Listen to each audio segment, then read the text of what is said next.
გამარჯობა ყველას. მოგესალმებით გადაცემაში ებრაული სამყაროს კვირაული არხზე.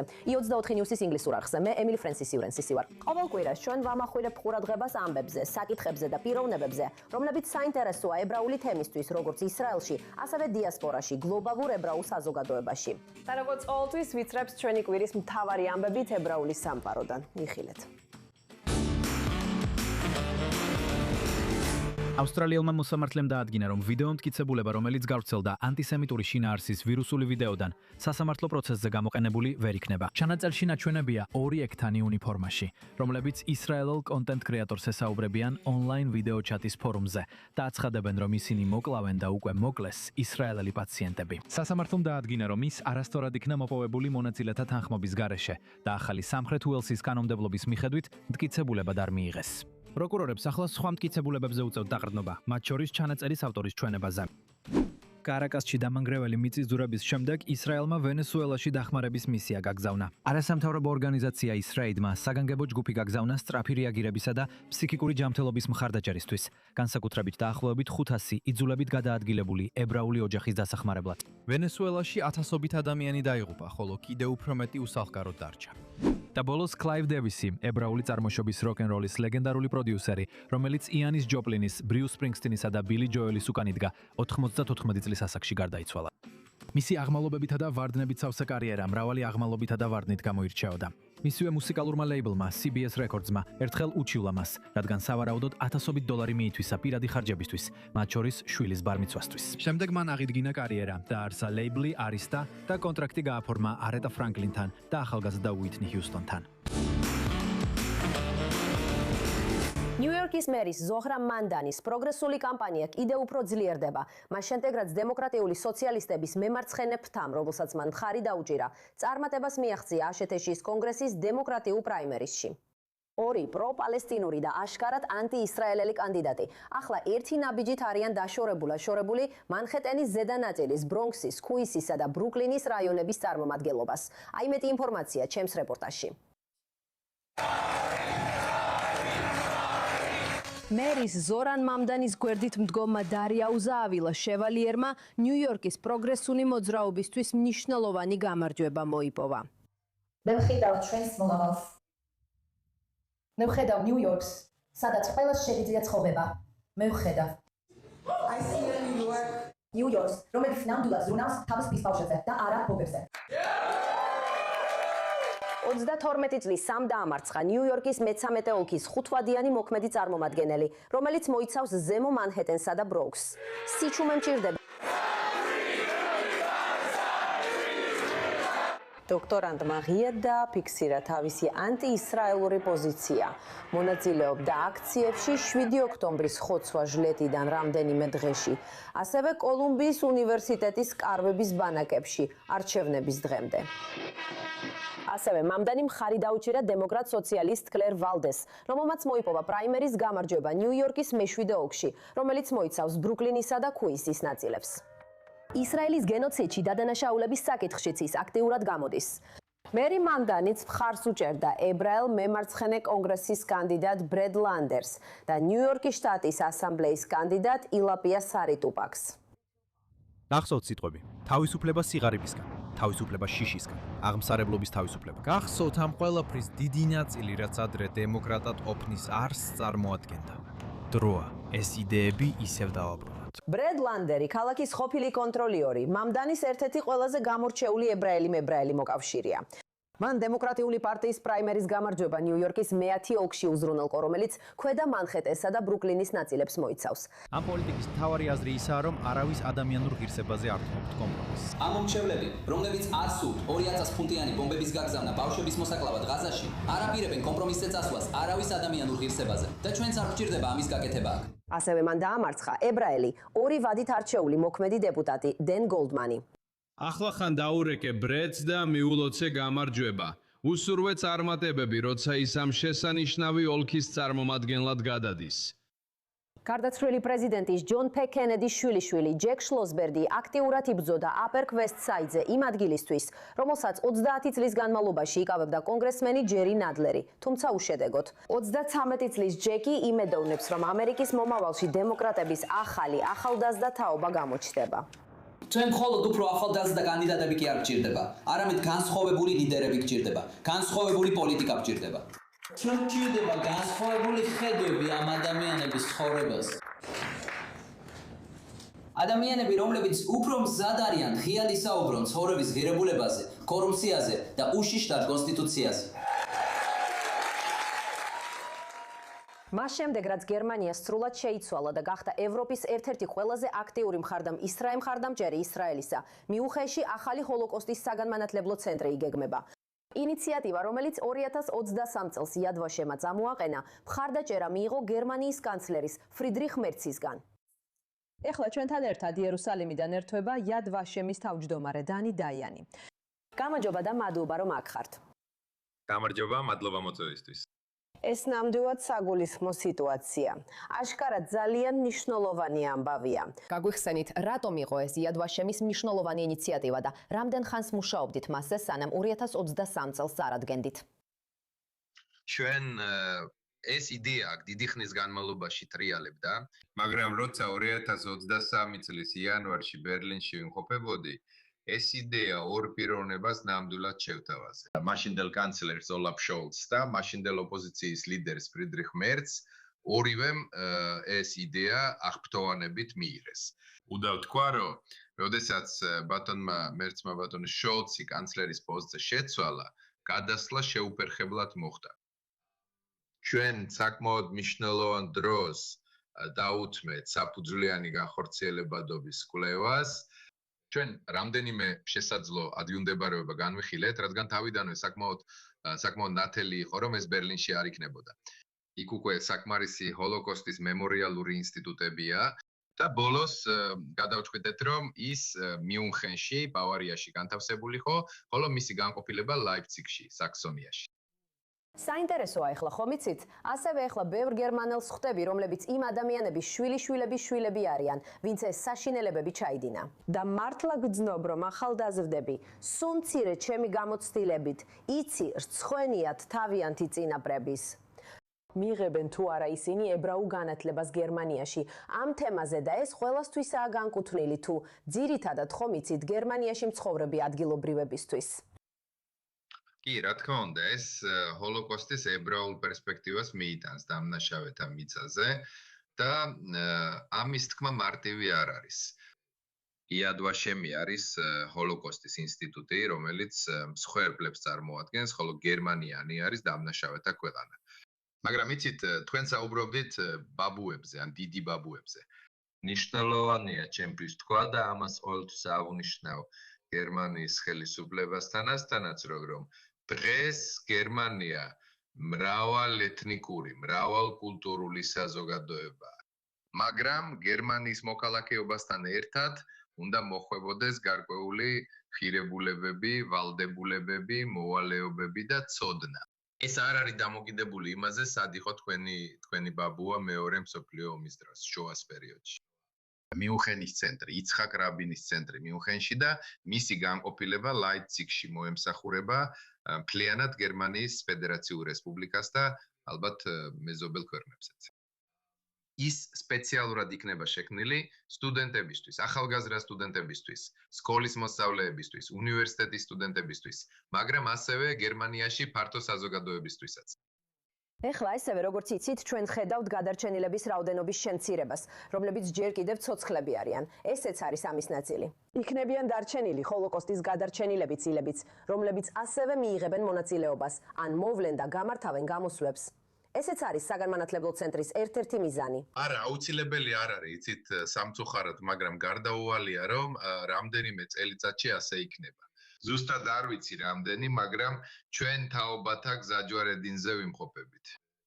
დღეს დაბადებულ ბავშვებს ალბათ აღარ ექნებათ ის პრივილეგია, რაც ჩვენ გქონდა. მოусმინონ გადარჩენილებს. ამიტომ პირიქით ვიტყოდი, ეს არის მომზადება მოწმეების შემდგომი ეპოქისთვის, რომლის ზღურბზეც ვდგავართ. ეს იქნება ერთ-ერთი გზა, რომლითაც გვინდა, რომ ახალგაზრდა თაობებთან ჩართულობა შევქმნათ, რომლებსაც აღარ ექნებათ გადარჩენილის მოსმენის პრივილეგია. გადარჩენილის მოსმენა იყო ის გამსაზღვრელი გამოცდილება, რომელიც ჩვენ ყველას ჰქონდა ჰოლოკოსტის შესახებ ცოდნის შეძენისას. ეს გავს ხიდზე დგომას. რომლის ერთი ბოლო ჩვენს წინ არის, ხოლო მეორე ბოლო აუშვიჩია. ზუსტად ამ ჩართულობას ვერაფერი ჩაანაცვლებს. მაგრამ ახალ საგანმანათლებლო ცენტრში ისევე როგორც აქ, ასევე იად ვაშემში, იერუსალიმში, ჩვენ ვპოულობთ გზებს, რომ რაღაცნაირად ავანაზრაუროთ ის პრივილეგია, რომ გადარჩენილებს პირადად ვერ ხვდებით.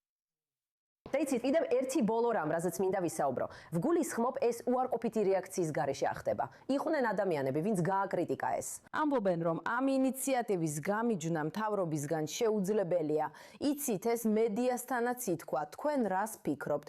რა არის თქვენი პასუხი ამაზე? ეს გარკვეულ დონეზე უცოდინარობას აჩვენებს.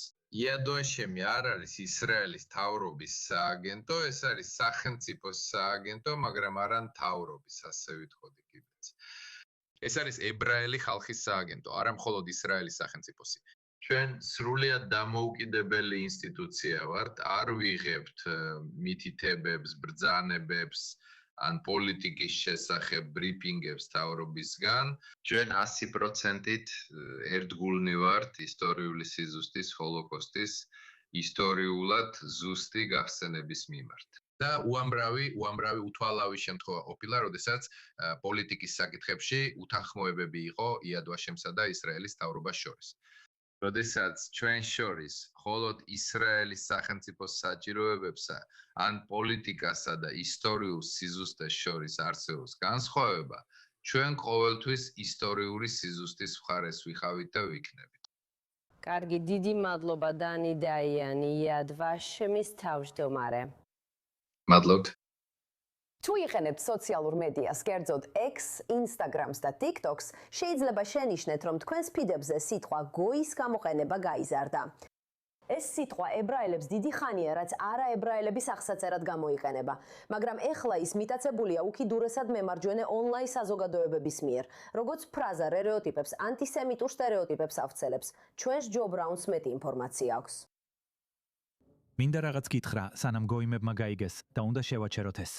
და ეს არის ის, რომ უკიდურესად მემარჯვენეები გოიმის ტერმინით არიან შეპყრობილები და როგორღაც ანტისემიტიზმის ახალი და ინოვაციური გზები იპოვეს. თუ ბოლო 1 წლის განმავლობაში ინტერნეტში იყავი, შეიძლება შეგიმჩნევია, რომ ტერმინ გოის გამოყენება გაიზარდა. ეს არის იდიშური სიტყვა, რომელიც ნიშნავს ადამიანს, რომელიც ებრაელი არ არის. შეიძლება ასევე შეგხვედრია ამ ტერმინის ვარიაციები, მაგალითად გოი კაცელი და გოი სლოპი. ანტიდეფამაციის ლიგამ ამ კვირაში გააკრიტიკა New York Times-ის სტატიაში ტერმინ გოი სლოპზე. განაცხადეს, რომ ისინი ანტისემიტურ, მაგრამ შედარებით ვიწრო ონლაინ ფრაზას ავრცელებენ ფართო საზოგადოებაში. მაგრამ როგორ შეიძლება ტერმინი, რომელსაც ებრაელები არაებრაელებზე საუბრისას იყენებენ, ანტისემიტური იყოს? ერთი სიტყვა, კონტექსტი. პირველ რიგში ყველა გოისთვის, ვინც გვისმენს, გარწმუნებთ, რომ ეს სიტყვა ებრაელებში გავრცელებული არ არის. თუ ვიყენებთ მხოლოდ ხუმრობით და ირონიით. ერთ-ერთი მიზეზი, რის გამოც ეს სიტყვა ბოლო თვეებში პოპულარული გახდა, ის არის, რომ მას სამწუხაროდ ებრაელი ჯეფრი ეპსტეინი თავისივე სახელობის დოკუმენტებში ახსენებდა. ეხლა არ მინდა ვიყო ის ადამიანი, ვინც ჯეფრი ეპსტეინს იცავს, თუმცა აშკარად ხუმრობდა. მაგრამ ის ფაქტი, რომ მან ეს თქვა, კიდევ უფრო გააძლიერა ამ ტერმინის გამოყენება, როგორც კოდირებული ანტისემიტური სიგნალი, რომელიც ებრაელებს უმაღლესად წარმოაჩენს, თითქოს ისინი მართავენ მსოფლიოს და არაებრაელებს მხოლოდ მარიონეტებად იყენებენ. ეს არც ახალი ფენომენია. მემები, როგორიცაა გოიმებმა იციან ჩაახშეთ ეს, წლებია ულტრამემარჯვენე ფორუმების განუყოფელი ნაწილი იყო. მაგრამ ამ ახალ ვერსიაში გვხვდება გოი პირუტყვს, რომელსაც ებრაელები მართავენ და აჭმევენ მათ გოი ფაფას, ტერმინს, რომელიც ნიშნავს იაფად დამზადებულ საკვებს ან კონტენტს. ყველა ეს ტერმინი იდიშიდანაა ამიტაცებული იმისთვის, რომ გავრცელდეს ძველი ანტისემიტური სტერეოტიპი, თითქოს ებრაელები მართავენ მსოფლიოს.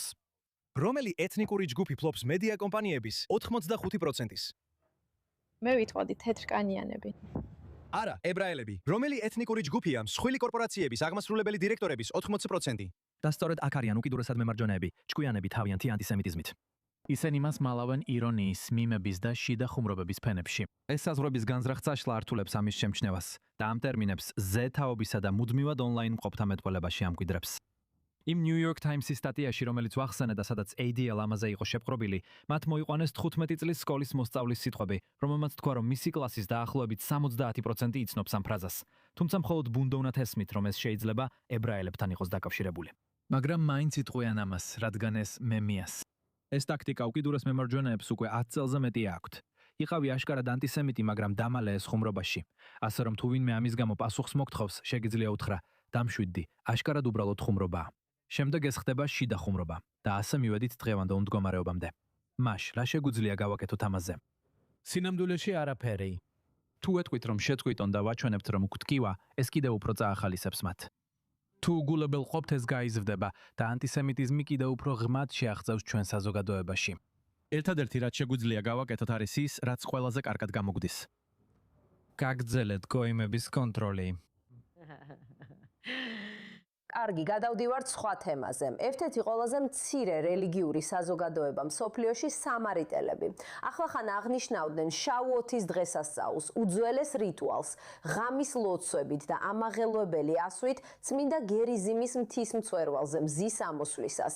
შეხედეთ ამ განსაცვიფრებელ ფოტოებს მათი დღესასწაულიდან.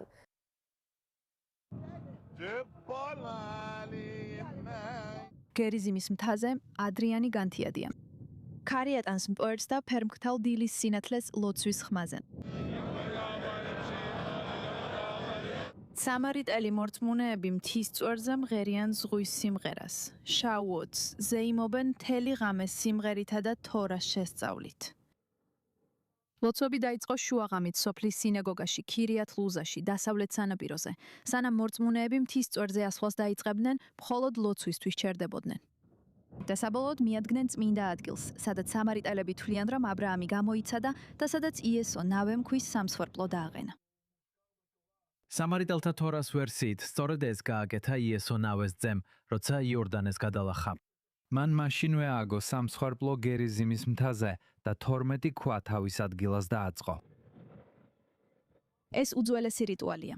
არქეოლოგიური მტკიცებულებები აჩვენებს, რომ სამარიტელები შავუოთის დღესასწაულის პილიგრიმობაში გერიზიმის მთაზე მინიმუმ 2500 წლის განმავლობაში მონაწილეობდნენ. განსხვავებით იუდაიზმის ტრადიციული მიმდინარეობისგან, სამარიტელები ბიბლიურ მითითებას, რომ შაბათის შემდეგი დღიდან 50 დღე დაითვალონ, პირდაპირ როგორც კვირა დღეიდღე, ისე განმარტავენ. მათი დღესასწაული 7 დღეს გრძელდება და მთელი ღამის ლოცვებითა და რიტუალებით აღინიშნება.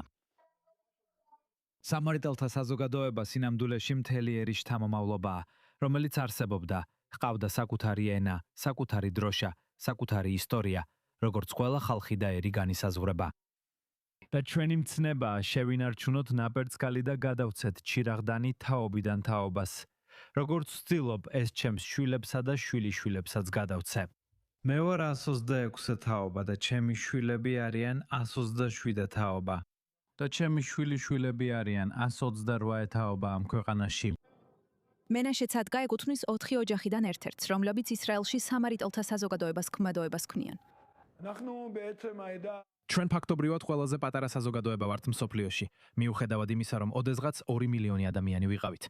მაგრამ ყველა იმპერიამ, რომელიც აქ გაიარა და ყველა ომმა, რომელიც ისრაელის ხალხს დაატყდა ისრაელის მიწაზე, სამარიტელთა საზოგადოებაც დააზიანა.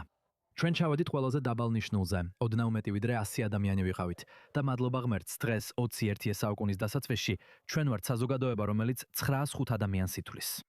სამარიტელთა შავუოთი არის ერთ-ერთი 3 ყოველწლიური მომლოცველობის დღესასწაულიდან, რომელიც მთელ საზოგადოებას ავალდებულებს მთაზე ავიდეს და ილოცოს. კარგი, ეხლა მე-4 ივლისის კვირაა და წლევანდელ დღესასწაულს კიდევ უფრო მეტი მნიშვნელობა აქვს, რადგან აშშ-ში აღნიშნავს თავის 250-ე დაბადების დღეს.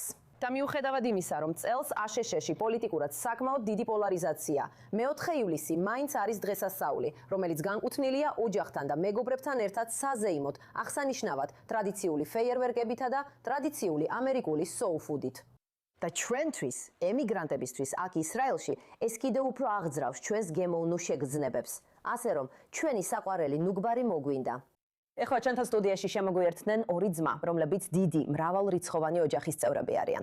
ჩვენთან არიან Feiwel და Mendel Oppenheimები, ბოდეგა Burger Tel Aviv-ის თანადამფუძნებლები და თანამფლობელები. გამარჯობა. გამარჯობა ემილი. მადლობ მოწვევისთვის. გმადლობთ რომ აქ ხართ და პირველ რიგში შეხედეთ რამდენი სიყვარულია ორ ძმას შორის, მით უმეტეს რომ ერთად მუშაობთ და ვიცი რომ კიდევ ყავთ და-ძმები, როგორ ახერხებთ ამას?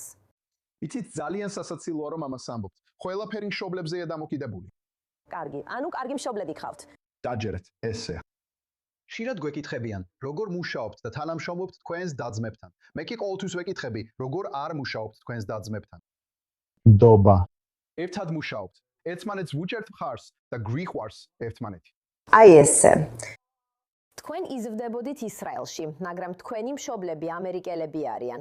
რამდენად მნიშვნელოვანი იყო მათთვის, როცა იზრდებოდით, რომ გახსოვდეთ, რომ ამერიკელები ხართ და ისარგებლოთ იმ დღესასწაულებით? ხო, რა თქმა უნდა. ხო, ბავშვობაში ყოველთვის სახლში მივდიოდით. ანუ ბებია ბაბუასთან და ვსტუმრობდით მათ. და ჩემი მშობლებისთვის მნიშვნელოვანი იყო, რომ ჩვენ ბებია ბაბუასთან ურთიერთობა გქონოდა. ასე რომ ყოველ ზაფხულს მივდიოდით და ყველაფერს უთქმებოდით. თუ ეს არის ყველა ბურგერი და კარტოფილი ფრი, ყველა პიცა და უბრალოდ ყველა კლასიკური ამერიკული ადგილი. და ყოველ ჯერზე როცა მივდიოდით და უბრუნდებოდით, უბრალოდ ძალიან გვინდოდა ის ნოსტალგიური გემოები აქ, სახლში, ისრაელში. და ვერ პოულობდით. ამიტომ გადავწვიდეთ, რომ თავად უნდა გადმოგვეტანა. ვიცი, ეს ერთადერთი რამაა, რასაც აქ ვერ აკეთებენ სწორად. არ მინდა ქვეყანა ვაწყანინო, მაგრამ როგორც ამერიკელს, ეს ერთ-ერთი ყველაზე დიდი იმედგაცრუებაა ჩემთვის. ვერ ახერხებენ, ბულკებს სწორად ვერ ამზადებენ, დონატებსაც სწორად ვერ აკეთებენ. ჰოთ-დოგები, ხომ იცით, აშკარად აქ ვერ იშოვი იმ საქონლის ფრანკფურტერებს, რასაც ასე მარტივად პოულობ, ასე რომ ახსენი, რა მოიტანე აქ, დიახ. უნდა გითხრა, ძალიან მიხარია, რომ თქვი ვერ შეძლებ, იმიტომ რომ ეხლა შეგიძლია. ეხლა შეგვიძლია საყვარელო. შეგიძლია ნამდვილი ბულკები აიღო, ნამდვილი 100%-იანი საქონლის ხორცის ჰოთ-დოგები. ჩვენ სწორად ვაკეთებთ. ეს ჩვეულებრივი მწნილი არ არის. ეს კამით დამწნილებული კიტრია. ამიტომ ჩვენ საქმეს სერიოზულად ვუდგებით და იმას ვაკეთებთ, რისიც გვჯერა. და ეს არის ნამდვილი ამერიკული საჭმელი. ნამდვილი. და რა არის მთავარი? დიახ, ჩვენთვისაც ძალიან მნიშვნელოვანია, რომ ყველას შეეძლოს მოსვლა და სიამოვნების მიღება. ამიტომაც არაფერს ვაკლებთ და კოშერულად ვამზადებთ. ამიტომ ვიყენებთ ვეგანურ ყველს და ბეკონს, საქონლის ბეკონს, ადგილზე ვაბოლებთ. ეს მართლაც ესეა და კოშერულია, კოშერულია. როგორ დავთ საქონლის ბეკონის ჩიზბურგერი და მაჩვენეთ? როგორ მუშაობს ეს? როგორ მუშაობს ეს? ხო. აი ესა. ნამდვილი მფრენება, მართლა მფრენება. ჩვენი ბეკონი ძროხის ხორცისგან მზადდება. ადგილზე ვაბოლებთ. ჩვენი ყველი ქოქოსის ზეთზეა დამზადებული. იცი, ხშირად თოფუს იყენებენ, მაგრამ ეს არასწორი გემო აქვს. და შემდეგ აქვს ეს ეპიკური ამერიკელი. ვაუ, და ბულკები. როგორ ახერხებ ამას? ისევ მათ არ ესმით. კი, ბევრს ვეუბნები. ბევრი ადამიანი ძალიან იყო გატაცებული მაგიით ბოდაგაში. აი ესე. და შენ ქმნი მაგიას. აბა რა გვაქვს? ამიხსენი საჭმელი, იმიტომ რომ შია და უკვე ვიწყებ ჯამას. ეს ინტერვიუზე ადრე გავაკეთე. მენდელ, გინდა გააგზელო? ისაუბრე hot dog-ზე. კარგი, ეს არის ჩვენი hot dog-ი. ეს თითქმის ჩვენი სავიზიტო კერძია. და რაც სასაცილოა hot dog-ებთან დაკავშირებით ისაა, რომ ხალხი ამას ხშირად ვერ აცნობიერებს. ამერიკულმა ებრაულმა თემმა დიდი გავლენა მოახდინა საკვებზე. ხო, ეხლა თუ ამას შეხედავთ, ეს hot dog-ები ადრე ფრანკფურტერებს ეწოდებოდათ, რადგან ისინი ფრანკფურტიდან მოდიოდნენ. და შემდეგ გამოჩნდნენ ებრაელები. და მათ ეს არა ღორის ხორცისგან, არამედ საქონლის ხორცისგან გააკეთეს. და სწორედ ებრაელებმა მოიტანეს hot dog-ები. ყველა ბეისბოლის თამაში კლასიკური მეოთხე ივლისის ნეითანის hot dog-ების კონკურსი. ყოველ წელს ნიუ-იორკში მუშაობისას ამას ვაშუქებდი და პირდაპირ გულისრევას მგვრის, მაგრამ ეს ტრადიცია დღემდე. ნეითანის hot dog-ები ნამდვილად და ეს ერთ-ერთი ყველაზე დიდი ამერიკული სტილის საკვებია, რაც კი მსოფლიოში არსებობს. და კიდევ, რაც ამ პროდუქტთან პირადად გვაკავშირებს, ის არის, რომ როცა კონი აილენდზე ვსეირნობთ. ჩვენი ბაბუის ისტორიები, რომელიც 30-იან და 40-იან წლებში ველოსიპედით მიდიოდა პლაჟზე, სანამ მოძრაობა დაიწყებოდა. სანამ ყველაფერი დაიწყებოდა, იცით? და ეს მისი ძველი, კარგი დროები იყო. დიახ, რა თქმა უნდა, შენ. თუ ეხლა სურათს შეხედავთ, რომელსაც თქვენ ხედავთ, ეს არის ჩემი დიდი ბაბუა. 1929 წელი, სოჰო, ნიუ-იორკი. თუ დააკვირდებით, თუ ძალიან ახლოდან შეხედავთ, დაინახავთ, რომ მენიუზე ფრანკფურტერები აქვს, მენიუზე. ასე რომ მაშინ ის თავის ფრანკფურტერებს ამზადებდა. და ეხლა ჩვენ ისრაელში ვართ. ეს ძალიან მაგარია წლების შემდეგ. ცხელს ვამზადებ. საღლებს, ნეტავის უძრავი ქონება შეენარჩუნებინათ ჩემი. მერთომე. არც კი ვიცი.